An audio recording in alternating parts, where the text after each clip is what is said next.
Je dis je suis né, moi, quand je suis rentré dans le tourisme. Il y a un homme qui a marqué toute ma vie, hein, qui s'appelait Michel Michel Pilecki. Pilecki. Je parlais avec beaucoup d'émotion de lui, mais j'ai changé vraiment de vie à ce moment-là. Pour moi, je suis né le 1er avril 1989, quand je suis rentré dans le tourisme. Je ne voulais pas qu'un agent de voyage, quand il vend un de mes produits, se trouve en porte-à-faux devant son client.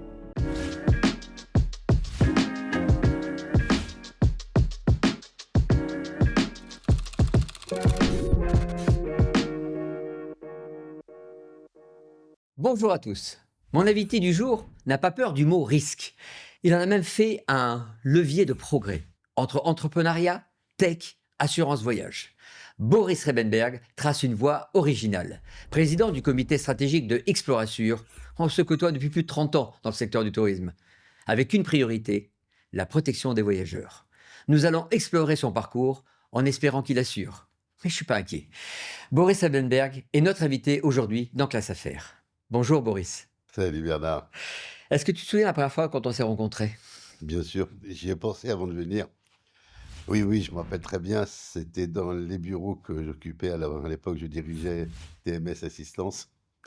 Et tu es venu me voir rue du Faux-Poissonnière, il y avait Raoul Debest, Raoul Debest. Élise Danilo Sasportas, Exact, Rogue Hilabert et moi. exact. On était tous les quatre. Et oui. On avait créé Challenge Tourisme et on venait Non, Challenge Tourisme, on l'avait créé un petit peu avant avec Patronov. avec Patronov. Voilà. Mhm. Mais vous avez eu le talent de le reprendre comme il faut. Et ça, c'était le plus important.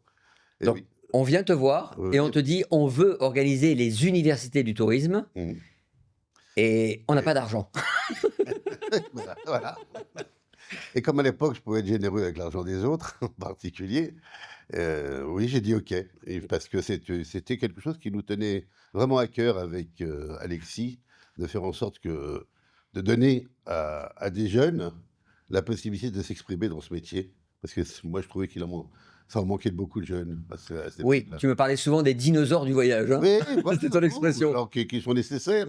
Et il paraît que je suis devenu un dinosaure. Donc, je ne veux pas cracher dessus à l'époque, mais je pense que c'était très important. Puis, je te rappelle que c'était une époque aussi où moi, je venais un petit peu d'arriver dans ce métier. Ça faisait 2-3 ans que j'y étais et que j'avais besoin de le connaître aussi. Je venais pas du tout ni de l'assurance ni du tourisme. Donc, pour moi, j'avais besoin aussi de cette ouverture et de mieux voir, de mieux comprendre tous ces gens. Mais nous, ça nous a fait peur quand on parlait de 32 cabines, Le Ponant, Alexis Patronov. On s'est dit, mais comment on peut organiser tout ça? Et tu nous as énormément aidé avec Michel Messager à l'époque. Oui, l'idée, c'était de dire, pour moi, c'était de réunir à la fois des jeunes et des dinosaures. Hein, alors, pas des dinosaures, mais des dirigeants à l'époque qui étaient des gens qui étaient difficiles à avoir, à rencontrer. Et je me suis dit, il y a 32 cabines à l'époque, parce que le Ponant faisait 32 cabines. Et j'ai dit, on va garder 16 cabines pour les jeunes. Chef d'entreprise, ouais. Pour les jeunes, ça va faire 32, puisqu'on les mettra par deux. Et on va mettre 16 dirigeants du tourisme, avec qui viendront avec ou seuls ou avec la personne de leur choix. J'avais déjà inventé ça à l'époque. Voilà. Et sur un endroit fermé, pour qu'ils parlent, pour qu'ils se rencontrent, pour qu'ils se parlent, pendant 4 jours ou 5 jours, ils vont être ensemble. Sur un bateau, tu ne sors pas. Exactement. tout le monde Donc, on est obligé de se parler. 32 cabines, toutes les mêmes, tout le monde logeait à la même enseigne. Et je rappelle aussi que l'aérien, on avait demandé à Air France de nous faire l'aérien. À l'époque, Air France était généreux. Et nous avait offert effectivement les billets. Et j'avais demandé à Air France de dire, ne me surclassez personne. Enfin, du Tout le moins, monde logeait à la même à enseigne. l'aller, ça s'est passé comme ça. Tout le monde était ensemble dès le départ. Et ça, c'était très important. Tu nous as fait venir des personnalités importantes. Christian Manté nous a fait venir donc Hugues Parent, qui était le Oui. secrétaire d'État au tourisme à l'époque. Et toi, tu nous as fait venir notre ami Jean-Robert Resnick, qui Exact. était une figure du tourisme avec la marque Jetour. Jetour, bien sûr, c'était un personnage à l'époque. Hein. Et puis on avait peur du scandale parce que lui avait décidé de dire, puisque la distribution ne me suit pas, je vais mettre dans la dernière page du catalogue toutes les agences qui me revendent et donc les miennes, en Voilà. l'occurrence Jetour. Et quelque part, comment lui donner tort? Moi, j'ai toujours été un vendeur. Donc, je comprends très bien. Le gars, il a un produit, il faut qu'il le vende.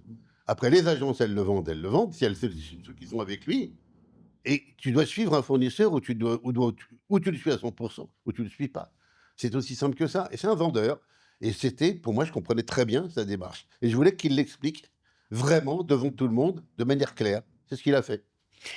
Alors, on va revenir un petit peu à ton enfance. Oh Tu là! voulais faire quel métier, toi, à l'époque? Parce que tu l'as dit, tu es un vendeur, mais comment tu es venu là? Alors, bon, moi, j'avais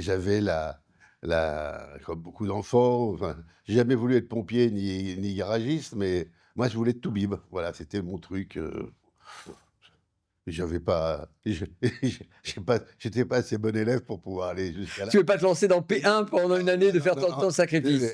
n'ayant horreur de l'échec, j'ai pas continué. Voilà.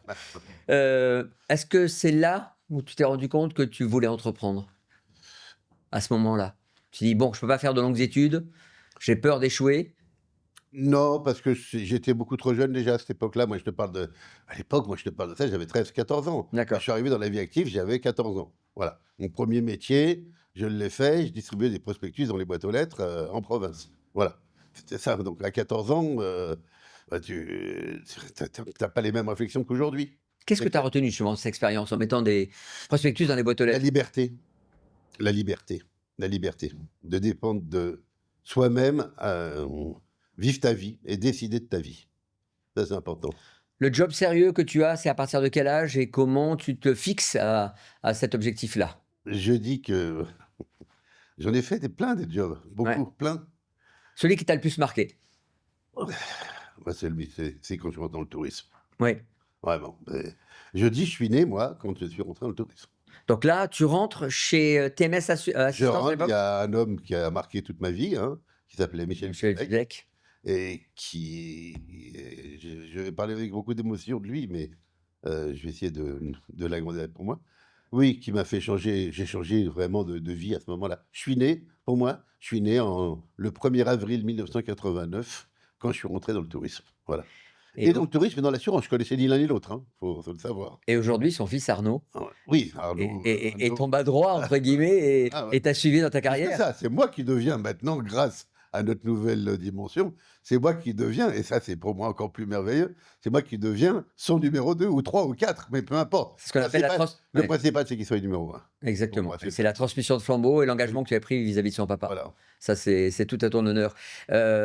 Tu as un entrepreneuriat relativement riche, dans l'assurance, mais aussi dans l'innovation. Quel a été ton premier déclic au niveau de l'assurance? Quand tu travailles avec Michel, tu te dis: «Qu'est-ce qu'il faut qu'on change dans ce métier?» Qu'est-ce que tu as pu apporter? Je venais, moi, alors je ne vais pas parler de ma vie ancienne, mais je venais de métiers où on avait des marges, des grosses marges, énormes. Et quand je suis rentré dans ce métier, j'ai vu les marges qu'il y avait, je me dis: «Mais comment ils font pour vivre?» Et je me suis rendu compte que les produits d'assurance voyage, qui étaient, à l'époque, non pas, oui, on peut le dire, sous-utilisés, mais pour des raisons simples, parce qu'il n'y avait pas les bonnes garanties, c'était compliqué, c'était de l'assurance. Alors C'est que une contrainte pour l'agent de voyage de oui, proposer oui, une assurance à alors que nous, on est son dans le client. tourisme, on demandait à un agent de voyage de devenir assureur. On ne lui demandait pas d'apprendre à piloter un avion pour vendre un billet d'avion. On lui demandait pas s'il avait son permis de conduire pour louer une bagnole. Ou s'il savait faire un lit pour louer une chambre d'hôtel. Donc, pourquoi il fallait qu'il se transforme en Parce assureur que pour juridiquement, vendre un il prix? avait l'obligation du devoir d'information, mais pour Oui, autant, et bah, encore, pas à l'époque, mais à l'époque, le produit était tellement compliqué, c'était compliqué. Un contrat d'assurance, c'est compliqué. Hein, on dit toujours: «Ah, j'ai pas vu, on n'a pas regardé les petites lignes», et cetera. C'est compliqué, un contrat d'assurance. Ça l'est encore plus aujourd'hui. Mais à l'époque,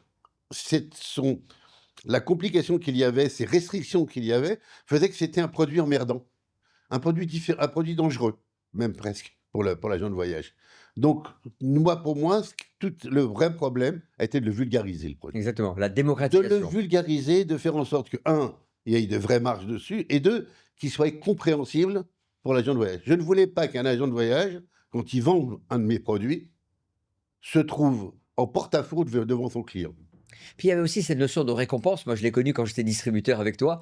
C'est Oui, qu'on avait la chance avec toi, dans le monde des assurances, d'avoir une récompense lorsqu'on vendait bien. oui. Ça n'existait pas dans le tourisme. Non, on a inventé l'incentive, oui, effectivement, c'est vrai qu'on a inventé ça. Et puis, moi, j'ai toujours eu beaucoup de respect pour les gens qui me font vivre.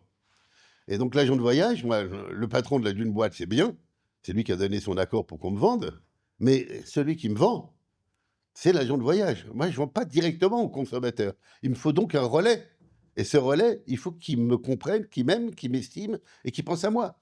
Et qu'il pense à lui. Pour le meilleur des manières, c'est que chaque fois qu'il vend un de mes produits, il faut récompenser. Voilà et ça a été important. Je dois dire que c'est très important. Ce qui est important aussi, c'est que les patrons d'agence ont vite compris ça. Ont Mmh. vite compris qu'il fallait qu'ils avaient une source de produits, de profit importante, mais qu'il fallait aussi laisser à des gens extérieurs le soin de récompenser un peu leur personnel. C'était un petit peu tendancieux, ça l'est toujours un petit peu. On le fait de manière un peu plus, normale aujourd'hui. Légal, ouais. Ouais, mais c'était important à l'époque qu'il y ait cette ouverture d'esprit de ce métier, globalement, globalement. Voilà. Moi, quand j'étais président de Challenge Tourist, tu m'avais dit une phrase: «Bernard, tu vas voir dans le monde du tourisme, j'aurai les 4 As». C'est quelque chose qui m'avait marqué. Ça veut dire que tu t'es fait un challenge avec ton équipe de dire, «Je veux avoir les plus grands tour opérateurs, pour moi, c'est les 4 As». Tu te souviens de cette phrase? Heu, peut-être, non, je ne me rappelle pas, mais quels étaient les 4 As? Est-ce que je Bah les ai eus? Ben oui, tu les as eus puisque dans tous les cas, tu as eu les plus grands, fournisseurs du tourisme et pour toi, c'était quelque chose, c'était le graal quoi, à l'époque. Oui, alors moi j'avais à l'époque, c'est vrai qu'il y avait les plus belles marques qui m'intéressaient et je dirais qu'à aujourd'hui, si je fais le bilan, heu, toutes les marques du tourisme, je les ai assurées sauf une, directement, qui est le Club Med. C'est le seul que je n'ai pas assuré, mais tout le reste, oui. On a toujours eu des mais il n'y a pas un nom sur lequel on n'a pas, à une époque, plus ou moins, mis notre marque dessus. Encore plus aujourd'hui, puisque grâce à la nouvelle donne qui était Présence Assistance, qui était Assurinco, qui est devenue Explorassure, bien évidemment, la réunion des 2 portefeuilles fait que j'ai encore plus de gens, mais finalement, je l'ai retrouvé que j'avais avant et vice versa. Donc voilà, c'était très sympa. Première vente, Groupama, Ouais. tu te «rachètes» entre guillemets, Alors, je suis un peu prétentieux. prétentieux, mais tu le dis souvent. J'ai pas racheté, j'ai repris. Tu as repris, pardon. Tu as repris et puis donc est arrivée donc, la naissance du groupe Explorassure, puisque tu as vendu à ce Ouais, une moment-là. très belle histoire, mais qui a vraiment des raisons très profondes et très enfin, pour moi, très logiques, et toujours pareil, j'ai toujours 2 objectifs. C'est la continuité de l'entreprise, des entreprises, la continuité du service à mes clients et aussi et presque surtout, la continuité de la reconnaissance des collaborateurs. Donc il fallait absolument qu'on change de dimension chez Présence Assistance à l'époque. Il fallait qu'on change de dimension. Le covid a été un révélateur de beaucoup de choses. On en a pris conscience, Arnaud, Magali et moi, on en a beaucoup pris conscience et on s'est dit: «Bah, il y a peut-être un tournant à prendre». Après bon, bah, j'ai eu une idée en fin 2022 de réunir mes concurrents et de leur dire: «Voilà les gars, mais vous avez On fasse cause commune, ouais, voilà, bon, il y en a 2 sur les 4, il y en a 3 qui ont dit OK, qui ont suivi, et on a monté. C'est comme ça qu'on a monté Explorateur. Explorassure. Voilà et qui a comme l'idée était intelligente, était fondée en tous les cas, ça a intéressé un grand groupe d'assurance qu'on a choisi parce que on a vraiment choisi, on a eu plusieurs propositions, on a vraiment choisi celui qui, pour nous, permettait le mieux d'accompagner ce qu'on voulait faire. Parce que pour nous, c'était pas pour moi, c'est toujours pas une vente. Enfin, bien sûr que c'est une vente et je suis content de l'avoir faite, mais il fallait qu'il y ait une continuité, il fallait qu'il y ait un objectif, il fallait qu'il y ait un vrai projet et ce projet, il est là, il est encore, enfin, il prend toute sa dimension aujourd'hui et encore plus aujourd'hui qu'avant et vraiment que on a fait le choix du bon groupe, quoi, il y a pas de problème, hein. La notion de famille était importante pour toi. Tu travailles en famille. Magali, ton épouse, travaille encore. Arnaud, qui est comme ton fils adoptif, tu as tes enfants aussi qui bossent avec toi jusqu'à Qui présent. ont bossé avec moi, qui ne bossent plus, voilà, Mais mais c'est important de garder cet esprit-là. oui, alors mais bien évidemment et parce que de toute façon, que ce soit ma famille ou mes amis ou nos collaborateurs, moi j'ai besoin de cette proximité avec les gens avec lesquels je suis tous les jours. Pour moi, c'est fondamental. Aujourd'hui, président du comité stratégique, c'est quoi au juste ta fonction? C'est, bah, la stratégie, Mhm, bon ça c'est important. C'est aussi d'avoir pris un petit peu de recul pour, d'abord laisser les autres travailler. mhm. Ça aussi, c'est très important. T'avais du mal à déléguer? Je vais répondre comme tout le monde, non, alors que certainement oui. Heu, non pas déléguer, mais faire un peu plus que ce qu'il fallait que je fasse. Voilà, ça c'est possible.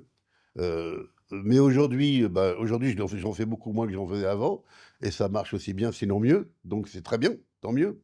Non, j'ai pas de et mon boulot aujourd'hui, c'est vraiment d'être avec, le groupe Finexsi, de réfléchir, de voir les pistes de développement de l'entreprise. On vient vraiment de prendre une dimension encore différente puisqu'on vient de s'ouvrir à l'international. Mmh. On a ouvert des bureaux en Italie, on a ouvert des bureaux aux États-Unis. On a une clientèle qui s'élargit. On a un fonds d'investissement qui est venu, dans notre groupe, qui est venu, prendre la place d'Ardian dans notre groupe, qui est un fonds d'investissement qui a beaucoup de ramifications dans le tourisme avec des très grandes marques. Pour l'instant, j'en dis pas plus, mais dans lesquelles on va être impliqué. Donc ça va encore donner une dimension supplémentaire à Explorassure et chaque fois qu'on donne une dimension supplémentaire à Explorassure, on apporte On rajoute des garanties? on rajoute de la fiabilité. D'accord. Les garanties, on les a aujourd'hui. Écoute, aujourd'hui, je ne sais pas ce qu'on je pourrais inventer comme nouvelle On l'a garantie. vu avec le Covid, hein, aujourd'hui. J'ai inventé la sans motif, sans justif. C'est-à-dire que tu annules un contrat et tu ne dis pas pourquoi et voilà. C'est C'est quand magnifique. même pas mal, hein. Mmh. Bon, après, il faut avoir les moyens de dire de pas vouloir le dire, mais au moins, on a ça. Donc aujourd'hui, c'est pas un problème de garantie, c'est un problème de fiabilité, de promettre de livrer ce qu'on vend. Pour toi, donc, ce modèle, c'est ça l'innovation d'Explorassure? Il faut absolument qu'on ait la fiabilité, la compétence, ça on l'a, la fiabilité, de le démontrer tous les jours par les actes et par ce que les gens font au quotidien chez Explorassure. Et le groupe, qui est très important, le groupe nous apporte cette fiabilité et cette confiance. Ça, c'est très important aussi. Aujourd'hui, quels sont, selon toi, les nouveaux besoins des voyageurs en termes d'assurance, quoi? Regarde ce qui se passe tous les jours, ce qu'on voit, c'est la sécurité, avant tout. La sécurité, la liberté de voyager, la liberté de voyager. On a beaucoup parlé du travel bashing, OK. On voyage tous, moi je voyage beaucoup, pour mon boulot particulièrement, puisque je m'occupe vraiment de toute la relation avec, la profession. Donc, je voyage beaucoup, je ne trouve pas un seul aéroport, où que ce soit dans le monde, qui ne soit pas plein, tant mieux. Ça veut dire que les gens ont besoin et c'est tellement important de voyager, c'est tellement important d'aller voir les autres, de rencontrer les d'autres personnes.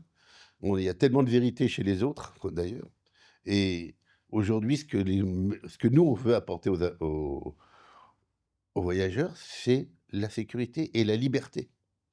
La Voyager sereinement. Ouais, c'est indispensable, indispensable. L'intelligence artificielle dans le domaine de l'assurance, est-ce que ça va bouger? Ça a déjà bougé? Oui, alors, je préfère aussi l'intelligence réelle.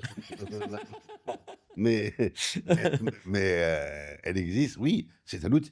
C'est l'assurance artificielle, c'est extrêmement important, mais Ça vous fait gagner du temps dans la gestion des dossiers? oui, parce que c'est un outil, c'est pas une fin, c'est un outil, c'est un moyen. C'est pas un remplacement, c'est un moyen. C'est un moyen et c'est un moyen de faire mieux des choses, d'avoir plus de temps pour en faire d'autres. C'est pas une économie de personnel, surtout pas, faut Mmh. jamais le prendre comme ça. Mais on gagne en productivité. On gagne en productivité, on gagne en connaissances. Ça permet aussi que les personnes qui sont nos collaborateurs, on arrive à beaucoup plus facilement leur donner des outils, des moyens, des formations qui les rendent de plus en plus compétents. Pour moi, c'est le plus important. Explorassure, aujourd'hui, comment tu choisis les bons relais de croissance? Tu as parlé justement, de différents investissements à l'étranger. C'est ça la priorité? C'est de pouvoir être à l'international? Alors, pour nous, l'international est important puisque le marché français, on en a quand même un beau morceau aujourd'hui. Donc On il peut faut dire, 70%, 80% du marché? 70%, ouais, 70%, c'est ce que, alors du marché tel qu'on le connaît nous, le tourisme, hein, Mmh. voilà, Oui. du tourisme, plutôt outgoing, même si on a beaucoup de produits français, d'acteurs français. Mais voilà. Après, c'est pas un marché, très énorme non plus, hein, faut pas, Oui, faut être voilà. lucide. Bon, Mmh. c'est un marché qui doit faire à peu près, de 150 à 200 millions, ce qui est pas mal. Mais, par rapport à ce qu'il y a tout autour, il nous en manque beaucoup. Donc l'idée, c'est effectivement d'aller sur les marchés étrangers, à la fois pour conquérir de nouveaux clients, mais aussi pour accompagner nos clients. Nous, on a des clients qui s'ouvrent à l'étranger et qui nous disent: «Qu'est-ce que vous avez comme solution pour moi, pour mon bureau en Australie, pour mon bureau, aux États-Unis, pour mon bureau en Italie? Vous êtes où?» On peut pas leur dire: «On ne les connaît pas». Exactement. On peut pas. Tu m'as donné un mot-clé, hein, pour avancer dans ce talk, c'est l'accompagnement. Je sais que tu es également investisseur et c'est souvent un investissement de cœur. Comment tu choisis d'investir? Alors, avec beaucoup, beaucoup, beaucoup d'études, ça c'est pas vrai. C'est comme tu le dis, c'est L'intuition? l'intuition, j'irai pas jusqu'à là parce que sinon il y a des choses que je n'aurais pas faites. Mais mais oui, à la tête du client, j'aime bien voir moi, je m'associe avec des gens, avec des projets qui m'intéressent. Mais Voilà, surtout avec des gens qui ont le projet. des gens qui ont un projet, voilà, ça m'intéresse, voilà. J'ai une petite surprise pour toi. J'ai quelqu'un qui voulait te poser une question. Ah, Alors, c'est une personne que tu connais et qu'on connaît tous les 2 et qui souhaitait, faire un petit discours tout simplement. Tu appuies sur la touche play. je vais mettre mes lunettes comme ça sera Voilà, ça. tu appuies sur play. Oh là! Je connais le beau garçon là. Boris, Bernard, bonjour. Quel plaisir de vous voir tous les deux. Je voulais profiter de ce moment pour dire, Boris, à quel point tu avais marqué mon parcours de vie professionnelle, mais aussi parcours de vie personnelle. Ce qui m'a toujours profondément marqué chez toi, c'est cette capacité incroyable que tu as à donner sans jamais rien attendre en retour.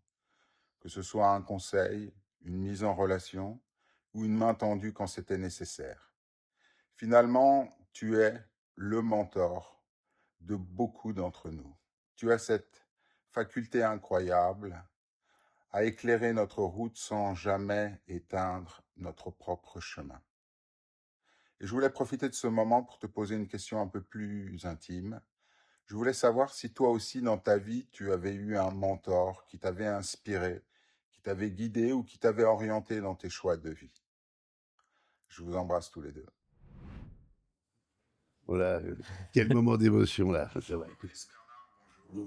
Quel plaisir. Ça c'est voilà.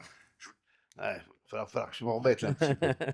Je rappelle que c'est Gilles Delaruelle Ouais, Gilles, qui est notre ami, et commun et qui Gilles est t'a un peu plus qu'un ami, c'est plus qu'un ami, j'ai la chance, tu sais, une année j'ai fait, un discours, pour les 20 ans de Théorie Golf, on pourra en parler on aussi. va revenir, on va y venir. Voilà. J'ai fait un discours et j'ai dit un jour, il y a quelqu'un qui a dit: «Les amis, ça se compte sur les Doigt doigts d'une d'une main. main». J'ai dit: «Cette personne connaissait ni le tourisme, ni Touring Golf». Parce que moi, mes mains, mes doigts de pied me suffisent pas. Mais de vrais amis et bah, Gilles fait partie du bien comme toi, le haut du panier, tu vois? C'est émouvant. Qu'est-ce Voilà. que justement, il parlait de Alors mentor, oui, oui, oui, quand tu vois, j'ai eu quelqu'un un jour dans ma vie qui qui m'a donné, quelques conseils et qui un jour m'a qui m je vais la faire assez courte. Je travaillais dans sa boîte, dans sa maison, sa société, peu importe ce que j'y faisais et il m'a appelé, il m'a dit: «Viens, faut que je te parle d'urgence parce que je t'ai viré». «Oui». Il me dit: «Ouais», il me dit: «Je t'ai viré parce que je t'ai trouvé une place formidable pour toi. Chez moi, tu vas t'emmerder. Donc je t'ai viré parce que j'ai raconté à quelqu'un que tu savais faire ça et ça et ça». Je lui dis: «Mais je sais pas». Il me dit: «Je sais que tu sais pas, mais je sais que tu vas savoir faire». parce que tu apprends vite. Il me dit: «Et ils vont te croire et donc tu vas aller chez eux». Je dis: «Mais moi je pars pas, je suis trop bien ici». C'était qui ce monsieur? Il s'appelait Daniel Pikowski et c'était un gars qui avait une boîte, enfin peu importe, bon voilà, Daniel Pikowski, c'est peu importe et il était quand même grand maître d'échecs D'accord. et grand et voilà, c'était et je suis parti et effectivement, ça a changé beaucoup de choses dans ma vie. Alors, tu as évidemment, participé à différentes rentrées de capital, tu as avec, Laurent Abitbol, par exemple, sur Corsair. Ouais. Pourquoi ces choix-là et qu'est-ce qui t'a amené justement à faire ces choix? Tous mes choix sont dans le tourisme, Ouais. toujours. Pourquoi? Parce que ce métier, cette profession, cette industrie, je l'aime, je sais tout le potentiel qu'elle a. C'est pas je ne suis pas, C'est pas par bonté d'âme, hein, c'est parce que j'espère retrouver rentrer sur, sur mon capital et le faire profiter. Sinon je le mettrais à la caisse d'épargne et puis je le boufferais tous les ans et j'en laisserai un petit peu à mes enfants. Mais non, j'ai envie de rester dans ce monde. J'ai envie de continuer à être un acteur du tourisme, moins chez Explorassure parce que j'y ai fait mon temps. Je suis maintenant dans la place que j'avais besoin d'être et d'y rester encore quelques années, je l'espère, chez Explorassure. Mais je veux continuer à être présent dans le tourisme, comme je le suis à travers. J'ai 2 agences de voyage aussi dans Oui. lesquelles Autour du golf, on va en parler après, voilà, oui. et puis ça se passe bien. Et voilà pourquoi je suis resté dans ce métier. On parle de très beaux paris, hein, que tu évoques là. Est-ce qu'on peut parler d'un grand échec qui t'a marqué, qui t'a permis d'avancer? Quoi, il y en a plein, Non, un seul. non? Plein, Plein. Est-ce qu'il y a un moment où tu as eu un doute justement sur quelque chose d'important et qui t'a fait changer de stratégie ou d'orientation? Pas vraiment. Pas vraiment. Non, non, non, non. Si tant est parce que, est-ce que j'ai toujours eu dans ma vie, heu, des grandes stratégies? Pas toujours. Mais de très bonnes intuitions, c'est ce que je disais tout à Ouais, l'heure. une chose qui a fait vraiment le changement dans ma vie, j'espère qu'elle le fera, c'est ma rencontre avec Magali. Ouais, Voilà, qui est ton épouse et qui travaille avec toi voilà, et qui a changé, ta vision de ta vie personnelle et professionnelle et les exactement. 2 étaient totalement Ouais, mêlés. ouais, C'est absolument. important de le dire. Ouais. Maintenant quelques questions plus personnelles, bien qu'on y était quand même bien avant. Au golf, tu es quel handicap? Ah! Je vais répondre, comme tu sais, Humblement? tu sais ce que répondait Sammy Davis Junior, qui était un Non. grand golfeur? Il a dit: «Je suis 4 de handicap». Ah ouais? Ouais. Noir, borgne et juif.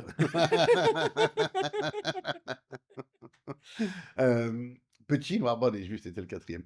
Non, moi j'ai été, jusqu'à 10 de handicap. Aujourd'hui, si je joue 20, je suis très content, voilà. Mais je m'en fous quelque part, c'est pas le but. Le but, c'est qu'est-ce que ça apporte C'est ça, autour? quand tu joues au golf, tu déconnectes complètement? Non, absolument pas. Non? Absolument pas, parce que sinon je jouerais mieux. Mais pourquoi je déconnecte pas? Parce que je regarde les gens avec qui je joue et je suis content d'être là et si tu veux, ça me suffit.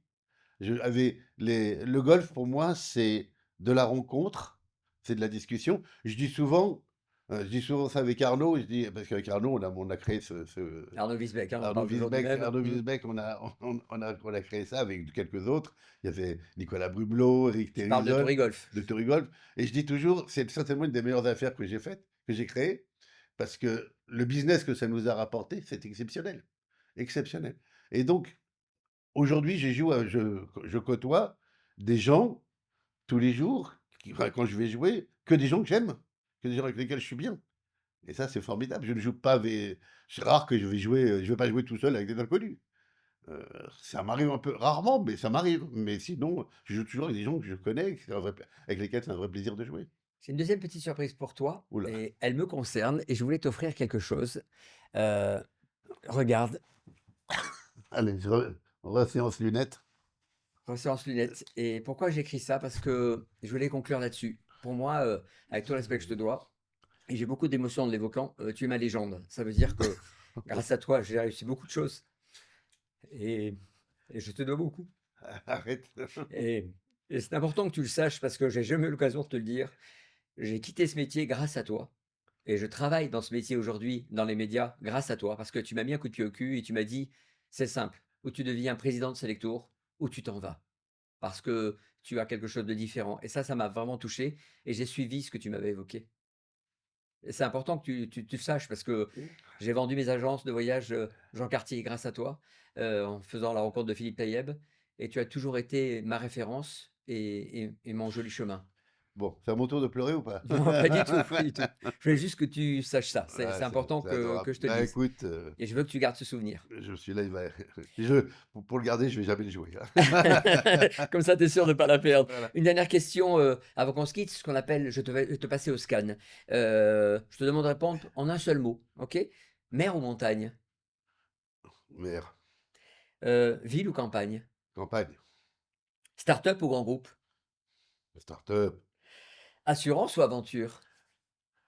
Bah, là, c'est l'assurance, c'est une aventure, hein, je peux te dire. Europe ou hors Europe?